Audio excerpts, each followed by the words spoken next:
बहुत समय पहले की बात है। एक छोटे से गांव में सड़क बनाने का काम चल रहा था। सभी मजदूर सड़क बनाने में लगे हुए थे। सड़क का कॉन्ट्रैक्टर सड़क का काम जल्द से जल्द खत्म करने में लगा हुआ था। वो मजदूरों से दिन रात मेहनत करवाता और उन्हें उनके पैसे भी कम देता, जिसकी वजह से सड़क बनाने वाले मजदूर अपने उस कॉन्ट्रैक्टर से बड़े दुखी थे। और तो और वो इतना निर्दयी था कि उसे किसी भी बीमार या गर्भवती स्त्री पर जरा भी दया नहीं आती थी। एक दिन की बात है, सभी मजदूर सड़क बनाने में लगे हुए थे। तभी एक आदमी को चक्कर आ जाता है, तो कुछ मजदूर उस आदमी को एक पेड़ की छांव के नीचे लिटा देते हैं और वापस अपने काम पर लग जाते हैं। तभी वहां उनका ठेकेदार आ जाता है। जल्दी जल्दी हाथ चलाओ, जल्दी जल्दी, मुझे सड़क का काम जल्दी से जल्दी खत्म करके देना है। और तुम हो कि ऐसे काम कर रहे हो जैसे तुम सब लोगों के हाथ में मेहंदी लगी हो। तभी उस ठेकेदार की नजर पेड़ के नीचे लेटे मजदूर पर पड़ती है। ये क्या, तुम यहाँ आराम फरमा रहे हो? और वहाँ काम क्या तेरा बाप आकर करेगा? तुम लोगों को तो जरा सा बहाना चाहिए काम ना करने का। अब चल, जल्दी खड़ा हो और जाकर अपना काम कर। वो ठेकेदार साहब, मेरी तबीयत ठीक नहीं है। मैं कुछ देर आराम करने के बाद आकर अपना काम कर लूंगा।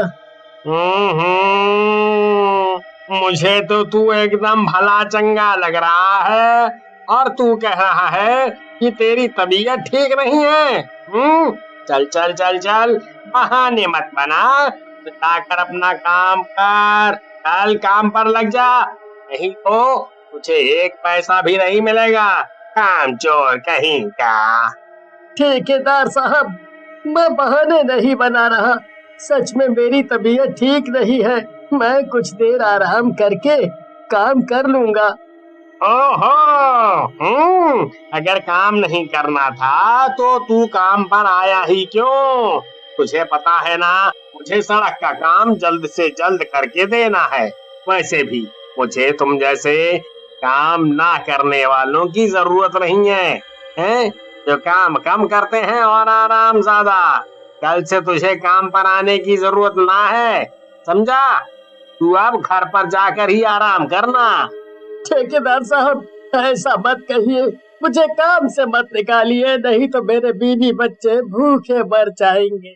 ठेकेदार के सामने वो मजदूर गिड़गिड़ाता रहता है, पर वो उसकी एक नहीं सुनता और उसे कल से काम पर आने के लिए मना कर देता है और ना ही उसके आज के काम के पैसे उसे देता है। ये सुनकर उस मजदूर की तबीयत और बिगड़ जाती है और उसकी मौत हो जाती है। ठेकेदार इतना सख्त था कि वो किसी भी मजदूर को चैन से बैठने नहीं देता था।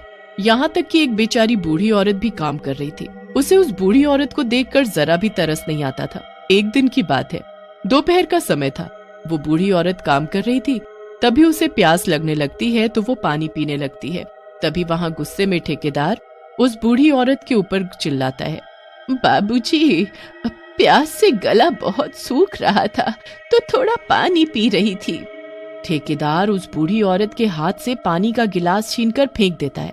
बाबूजी, थोड़ा तो पानी पीने दो, गला बहुत सूख रहा है। गला सूख रहा है? तुम लोगों को तो जरा सा बहाना चाहिए काम ना करने का। ठेकेदार को सड़क का काम जल्द से खत्म करना था, इसलिए वो किसी भी मजदूर को एक मिनट के लिए भी बैठने नहीं देता था। मजदूर बेचारों के पास भी पेट भरने के लिए ठेकेदार के पास काम करने के अलावा और कोई चारा भी नहीं था। इसी तरह कुछ दिन बीत जाते हैं और फिर एक रात सभी मजदूर सो रहे थे। तभी उन्हें किसी चीज की आवाज सुनाई देती है तो उनकी आंख खुल जाती है, जिसे देखकर वो सभी डर जाते हैं। वो देखते हैं कि एक रोड रोलर बड़ी तेजी से उनकी तरफ बढ़ता हुआ आ रहा है, जिसे देखकर तो उन सभी की चीख निकल जाती है और वो सभी अपनी आंखें बंद करके भगवान का नाम लेने लगते हैं। तभी वो रोड रोलर उनके पास से निकल जाता है और उन्हें कुछ भी नहीं होता। और तभी कुछ दूर जाने पर रोड रोलर अपने आप रुक जाता है। तो सभी मजदूर डरते डरते उस रोड रोलर के पास पहुंचते हैं और वो सभी मजदूर देखते हैं कि उस रोड रोलर में कोई भी नहीं बैठा है। तभी अचानक से उसमें भयानक आवाज आने लगती है और वो अपने आप चलने लगता है। ये सब देखकर सभी मजदूर बुरी तरह डर जाते हैं। तभी उन्हें रोड रोलर की सीट पर बैठा एक भूत दिखाई देता है जो बुरी तरह हंस रहा था।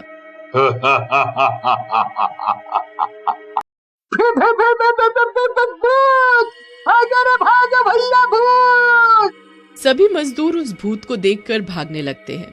उन्हें भागता देखकर ठेकेदार उनसे पूछता है, क्या हुआ? कोई भूत वूत देख लिया क्या? जो इस तरह भागे चले जा रहे हो? हाँ, कुछ ऐसा ही समझो। अगर आपको अपनी जान प्यारी है तो आप भी भागो। फिर सभी मजदूर डरते डरते ठेकेदार को रोड रोलर के पास लेकर जाते हैं तो उसमें कोई भी नहीं था। ठेकेदार जी, अभी इसी में था भूत। पर अब कहाँ है भूत? अब जाओ यहाँ से तुम लोग, सारा का सारा मजा किरकिरा कर दिया। ठेकेदार फिर वापस आकर अपना हिसाब देखने लगता है। इस सड़क के कॉन्ट्रैक्ट में मुझे बड़ा ही फायदा होगा। बस ये मजदूर इसी तरह काम करते रहें और मेरा भला होता रहे। ठेकेदार चादर से मुंह ढककर सो जाता है। तभी कुछ देर बाद उसे कुछ अजीब सी आवाज सुनाई देती है। ठेकेदार अपनी चादर हटाकर देखता है तो उसके होश उड़ जाते हैं। रोड रोलर बड़ी तेजी से अपनी तरफ आता देख वो भागने लगता है। ठेकेदार तेजी से भागता जा रहा था, तभी वो रोड रोलर अचानक से उसके सामने आकर रुक जाता है तो उसकी और भी बुरी हालत हो जाती है। तब वो उसमें एक भूत को देखता है। भूत! अरे अरे अरे, भगवान के लिए मुझे छोड़ दो, मुझे मत मारो। भागते भागते तो मेरा दम ही निकल जाएगा। ठेकेदार को कुछ भी समझ नहीं आ रहा था कि ये सब क्या हो रहा है। और फिर कुछ ही देर में सुबह हो जाती है और वो रोड रोलर और भूत दोनों गायब हो जाते हैं, जिसे देखकर ठेकेदार की जान में जान आ जाती है। और जैसे ही रात होने वाली होती है तो वो अपने 2-4 आदमियों को पहरे पर लगा देता है और वो अपना हिसाब करने लगता है। ठेकेदार हिसाब कर ही रहा था और वहां उसके आदमी पहरा दे रहे थे। तभी ठेकेदार के आदमियों को उनकी तरफ बढ़ता हुआ रोड रोलर आता हुआ दिखाई देता है, तो वो अपने अपने डंडे उठाते हैं और रोड रोलर पर चढ़ जाते हैं और उस रोड रोलर को रोकने की कोशिश करते हैं, पर वो उसे नहीं रोक पाते। तभी उनके सामने भूत आ जाता है जो रोड रोलर चला रहा था। ये तो भूत है भैया, भूत! हट जाओ मेरे रास्ते से, वरना तुम सब के सब मारे जाओगे।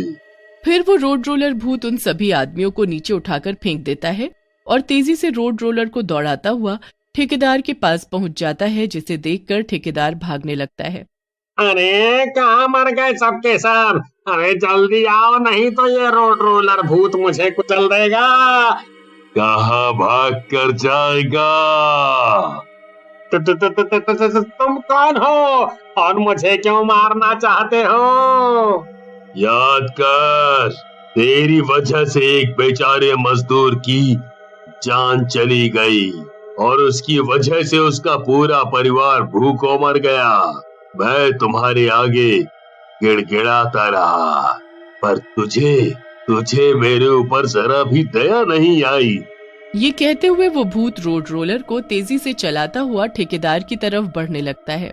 वहाँ खड़े सभी मजदूर ये सब देख रहे थे। ठेकेदार भागता जा रहा था और भूत रोड रोलर लेकर उसके पीछे दौड़ रहा था। भागते भागते ठेकेदार हांफने लगता है और जमीन पर गिर जाता है। मुझे जाने दो, मुझे मत मारो भैया, मुझे मत मारो। मैं तुझे ऐसे नहीं छोड़ूंगा, तुझे तो मार कर ही मुझे दम मिलेगा।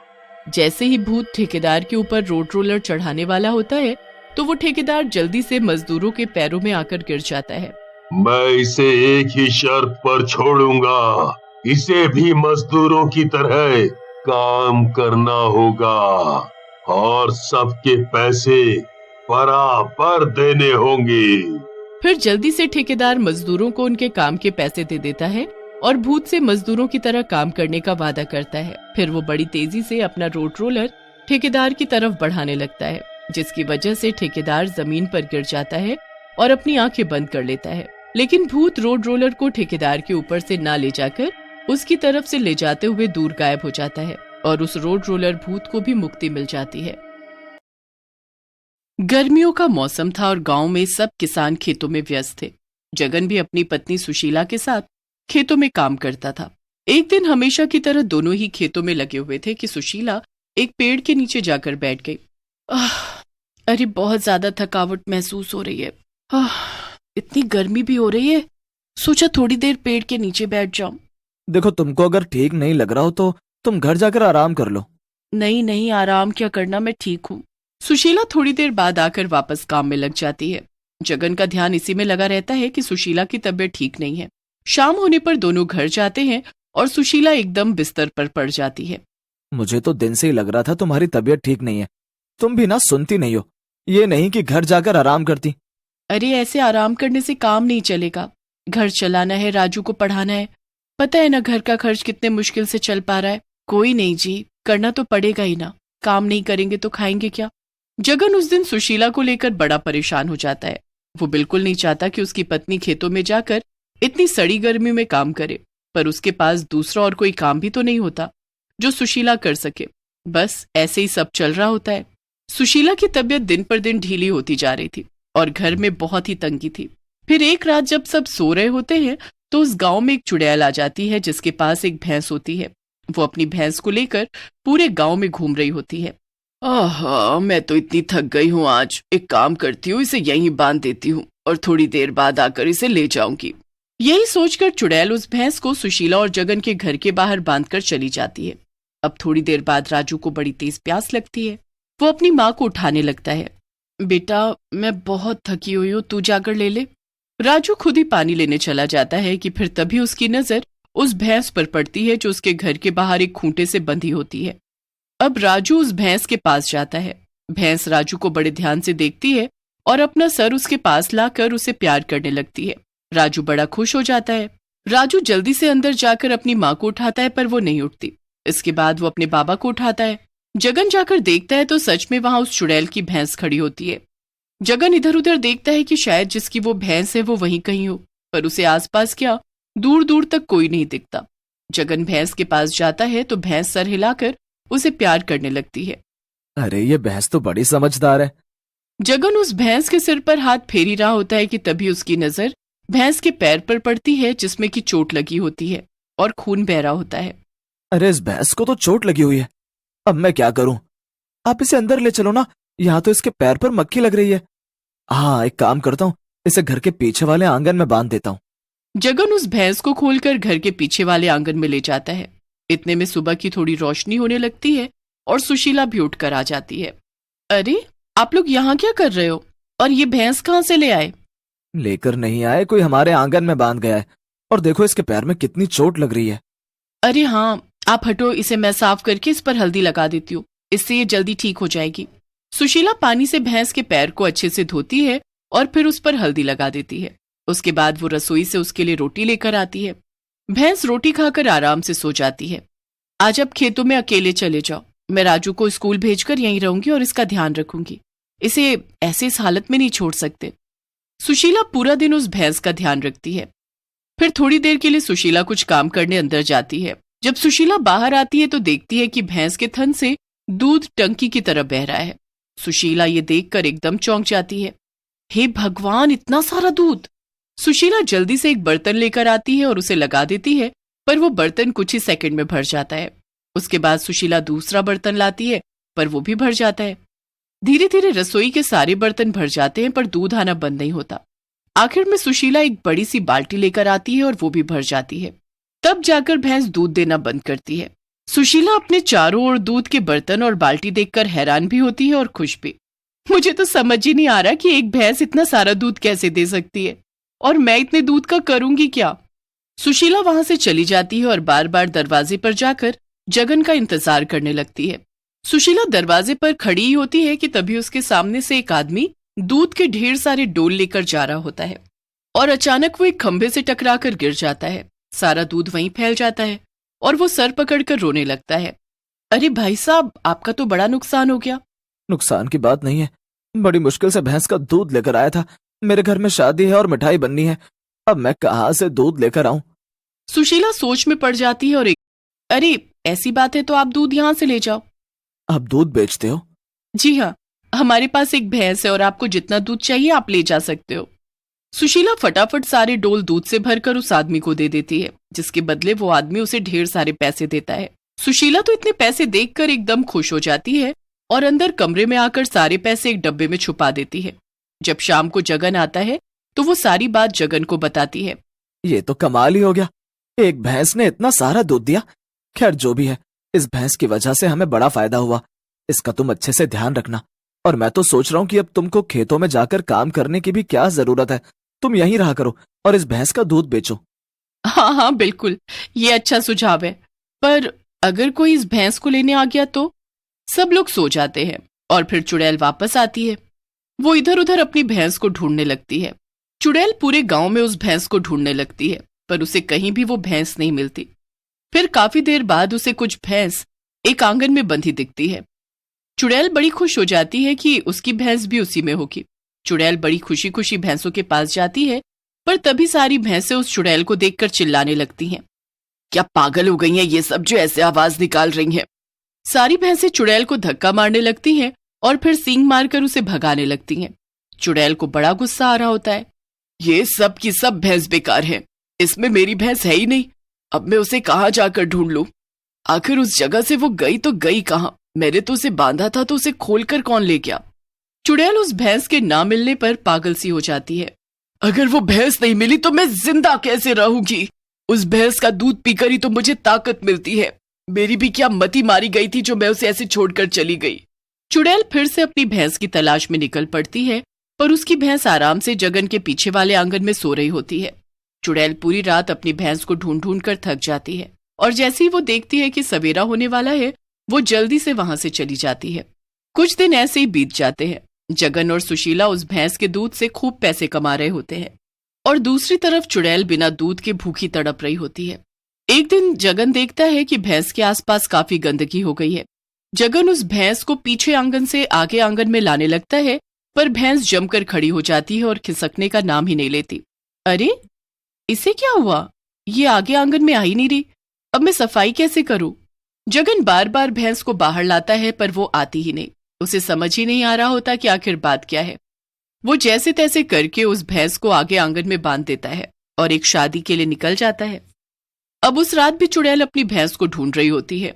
बिना दूध के चुड़ैल काफी कमजोर हो चुकी होती है। पूरा गांव सो चुका होता है और बस चुड़ैल अपनी भैंस को आवाज देती यहां से वहां घूम रही होती है। अरे मेरी भैंस कहाँ गई तू? जहां भी है जल्दी आजा, वरना मैं मर जाऊंगी। भैंस जैसे ही चुड़ैल की आवाज सुनती है, वैसे ही घबराकर वो जमीन पर पैर मारने लगती है। खूंटे से बंधे होने के कारण वो वहां से कहीं जा नहीं पा रही होती। भैंस बहुत कोशिश करती है कि कैसे भी खूंटे से आजाद हो जाए, पर वो नामुमकिन होता है। कुछ ही देर में चुड़ैल वहां आ जाती है। भैंस को देखकर चुड़ैल की खुशी का ठिकाना ही नहीं होता। हाय तू यहाँ है, मैं तुझे कितने दिनों से ढूंढ रही थी। चुड़ैल भैंस को खूंटे से खोल देती है और उसे अपने साथ ले जाने लगती है। भैंस चुड़ैल के साथ जाने को बिल्कुल तैयार नहीं होती और बार बार घर की तरफ जाने की कोशिश करती है। वो बार बार आवाज निकालती है ताकि सुशीला आकर उसे उस चुड़ैल से बचा सके। भैंस बहुत चिल्लाती है, पर कोई भी अंदर से बाहर नहीं आता। भैंस को वो चुड़ैल घिसटती हुई आगे ले जाती रहती है और भैंस बार बार एक उम्मीद से पीछे मुड़ती है। भैंस की आंखों में आंसू होते हैं, पर वो बड़ी मजबूर होती है। वो समझ जाती है कि अब वो कभी वापस जगन और सुशीला के पास नहीं जा पाएगी और हमेशा उसे उस चुड़ैल की कैद में ही रहना पड़ेगा। उसी वक्त जगन शादी से वापस लौट रहा होता है। अपनी भैंस को चुड़ैल के साथ देखकर वो एकदम डर जाता है और पेड़ के पीछे छुप जाता है। पेड़ के पीछे छुपकर वो चुड़ैल की सारी बात सुन लेता है जो वो भैंस से बोल रही होती है। पर अब बात भैंस को उस चुड़ैल के चंगुल से बचाने की होती है। जगन चुड़ैल का पीछा करता है। चुड़ैल अंदर जंगल में दूर भैंस को एक खंडहर के पीछे बांध देती है और खंडहर के अंदर चली जाती है। चुड़ैल के अंदर जाते ही जगन चुपके से वहां आता है। जगन को देखकर भैंस खुशी से उछलने लगती है। जगन चुपके से भैंस को आजाद करता है और अपने घर ले आता है और सुशीला को पूरी कहानी बताता है। उसके बाद वो हमेशा भैंस को घर के पीछे वाले आंगन में ही रखते हैं। जब चुड़ैल देखती है कि उसकी भैंस फिर से गायब हो गई, तो वो उसे फिर से ढूंढती है, पर इस बार वो उसे कहीं नहीं मिलती और चुड़ैल बिना दूध के एक दिन भूखी ही मर जाती है।